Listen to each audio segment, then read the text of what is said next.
This podcast is produced by the Harwood Productions Podcast Network. To learn more about the network and to find more of our shows, visit us online at www.harwoodpodcast.com.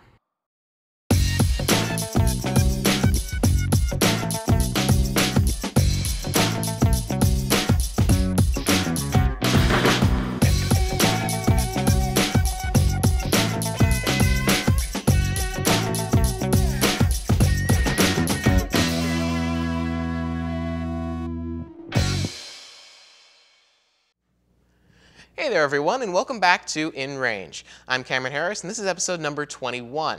Today we're going to be talking about one of the most common diabetes-related problems, low blood sugars. Now, when it comes to treating lows, the idea is fairly simple.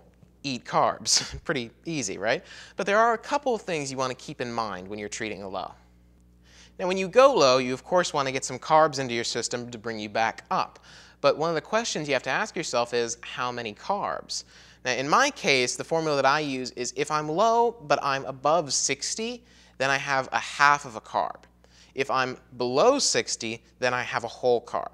Now, that's because if I were to have a whole carb above 60, it would carry me too high. I would be in the high 100s, low 200s at that point. And that's not really what I want. But a half of a carb brings me just to the perfect amount. That's just me, though. You may be different depending on how sensitive your body is to the carbs. The other aspect of treating lows is protein. Now, one of the things that I've been talking about on this show for a long time is the idea of keeping a balance between carbs and protein.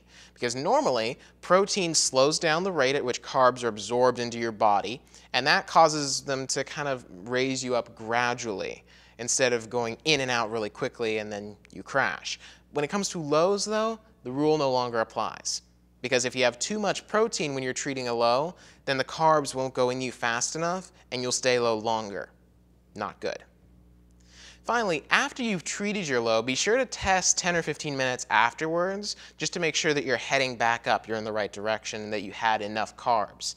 And continue to test pretty frequently after that until you're back in range. So until next time, be sure to visit our website at www.harwoodpodcast.com. There we have the show notes, all of our previous episodes. You can subscribe to us on iTunes, all that great stuff. And if you have any questions or comments for me, you can send me an email at cameron@harwoodpodcast.com. I'll catch you guys later, and good luck staying in range.